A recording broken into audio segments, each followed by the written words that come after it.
नमस्कार, मेरा नाम जय कुमार है और आज हम जानेंगे भारत का मंगल अन्वेषण अभियान।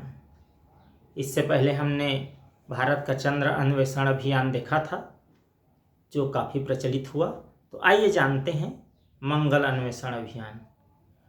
कुछ पहले जान लेते हैं कि इसरो के बारे में।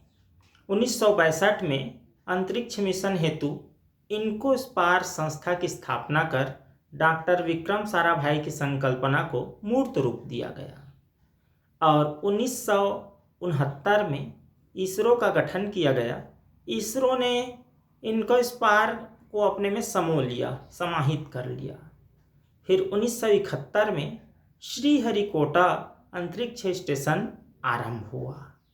ये जो है 2002 को इसरो के पूर्ण अध्यक्ष सतीश धवन के सम्मान में इसका नाम सार रखा गया। इसरो का मुख्य केंद्र बेंगलुरु में है किंतु अंतरिक्ष स्टेशन श्रीहरिकोटा में है। ऐसा क्यों? क्योंकि श्रीहरिकोटा आंध्र प्रदेश के समुद्री तट पर एक छोटा सा द्वीप है, टापू है, जो चेन्नई से मात्र 20 किलोमीटर है और वहाँ रॉकेट लॉन्च करने, उपग्रह छोड़ने, ये सारी चीज़ों के लिए बड़ी सुविधाजनक स्थिति है क्योंकि यह द्वीप भूमध्य रेखा के करीब है। धरती जो है पश्चिम से पूर्व की ओर घूमती है, जिसका सर्वाधिक असर भूमध्य रेखा पर होती है और इसका फायदा उठाया जाता है रॉकेट छोड़ने के लिए। तो चलिए अब चलते हैं मंगलयान पर। मंगलयान अन्वेषण अभियान भारत का मंगल अन्वेषण अभियान, जिसे मंगलयान भी हम कहते हैं, या मार्स ऑर्बिटर मिशन, या उसी को अंग्रेजी में MOM के नाम से भी जाना जाता है, भारत का पहला मंगल ग्रह का यह अभियान था। तो आइए इसके बारे में क्रम से जानते हैं। 23 नवंबर 2008 को मंगल ग्रह के लिए एक मानव रहित मिशन की पहली सार्वजनिक अभिस्वीकृति की घोषणा इसरो के अध्यक्ष माधवन नायर द्वारा की गई थी। देखिए 2008 से शुरू की गई थी और अंतरिक्ष विज्ञान और भारतीय प्रौद्योगिकी संस्थान द्वारा 2010 में एक व्यवहार्यता अध्ययन के साथ इसको शुरू किया गया और भारत सरकार ने इस परियोजना को 3 अगस्त 2012 को मंजूरी दी। इसके बाद भारतीय अंतरिक्ष अनुसंधान संगठन ने 125 करोड़ रुपये के ऑर्बिटर के लिए आवश्यक अध्ययन पूरा कर लिया और इसके बाद इस परियोजना की कुल लागत 454 करोड़ रुपये हुई, जो दुनिया की सबसे सस्ती मंगलयान परियोजना है। और इसके बाद हम कहें 5 नवंबर 2013 दिन था मंगलवार और मंगलवार को भारतीय अंतरिक्ष अनुसंधान संगठन इसरो द्वारा PSLV C-25 रॉकेट का उपयोग करके श्रीहरिकोटा से लॉन्च किया गया। अब इसके बाद 4 दिसंबर 2013 मंगलयान 9.25 लाख किलोमीटर के दायरे वाले पृथ्वी के गुरुत्वाकर्षण प्रभाव क्षेत्र से बाहर निकल गया। एक बड़ी सफलता मिली और अब उम्मीद जागने लगा कि हमारा मिशन जो है सफल होगा।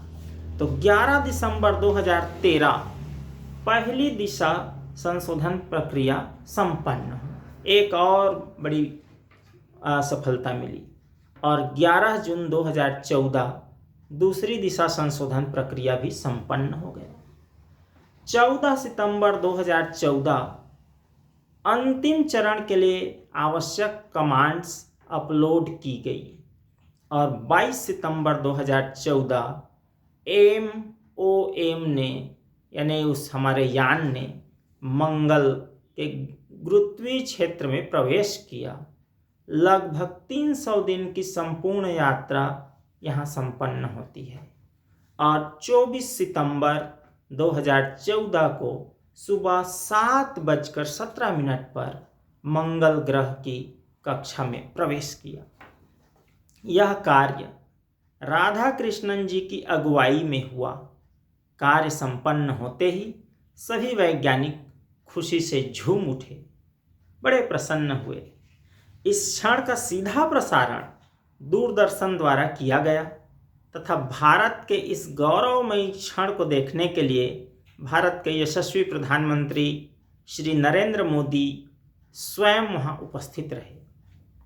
इस तरह भारत विश्व में अपने प्रथम प्रयास में ही सफल होने वाला पहला देश तथा सोवियत रूस, नासा और यूरोपीय अंतरिक्ष एजेंसी के बाद दुनिया का चौथा देश बन गया। भारत एशिया का भी ऐसा करने वाला पहला देश बन गया, क्योंकि इससे पहले चीन और जापान ने अपने कहना चाहिए मंगल अभियान में उन लोग असफल हो गए थे।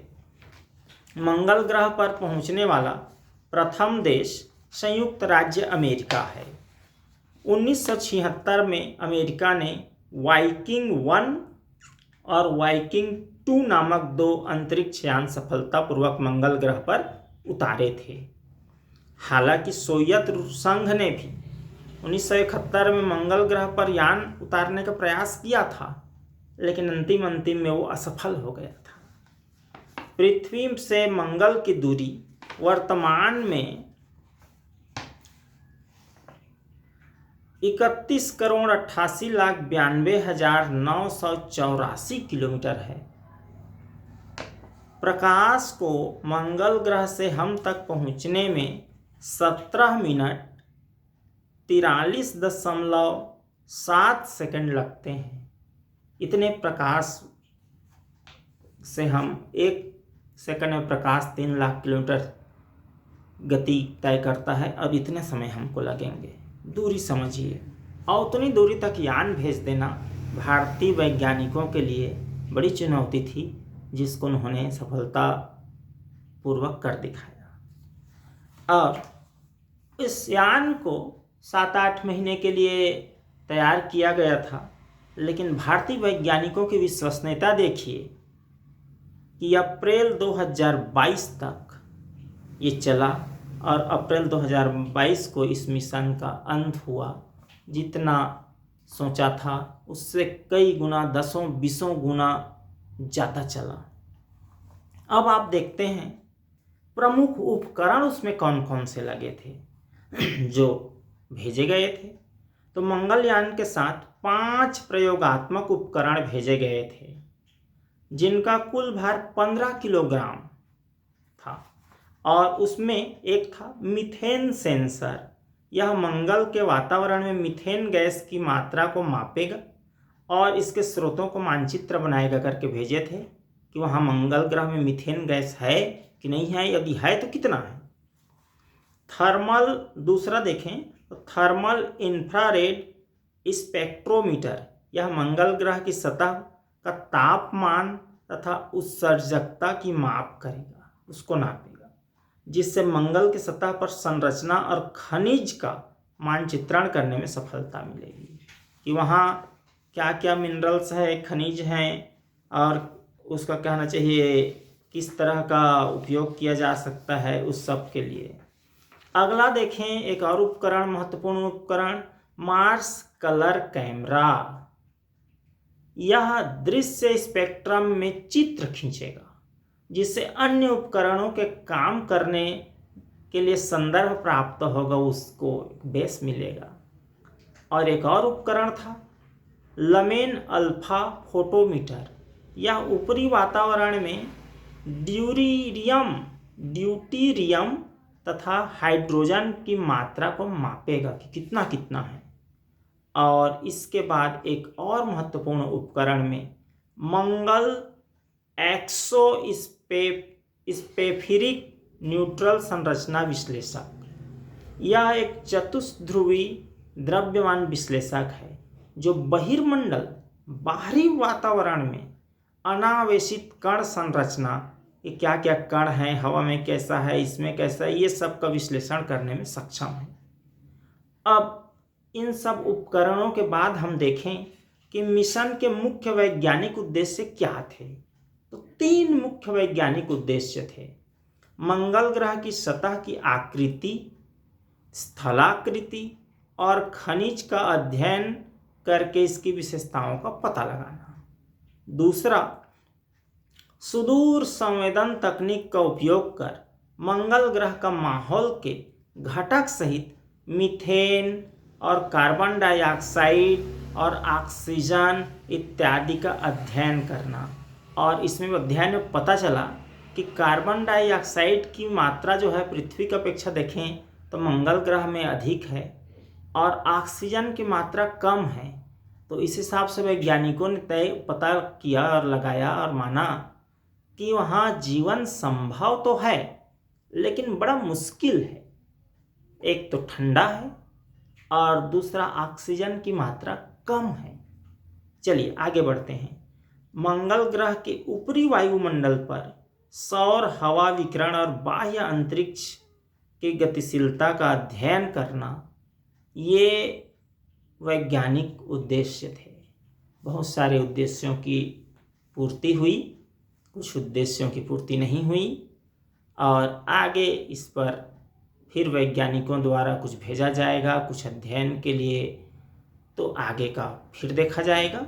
तो आज तक के लिए यहीं तक और आप सबको बहुत बहुत धन्यवाद। आपसे अनुरोध है कि वीडियो को लाइक करें, शेयर करें और यदि चैनल को अब तक सब्सक्राइब ना किए हों तो सब्सक्राइब करें और यदि आपको कुछ कहना हो इस बारे में तो कमेंट्स अवश्य करें। बहुत बहुत धन्यवाद।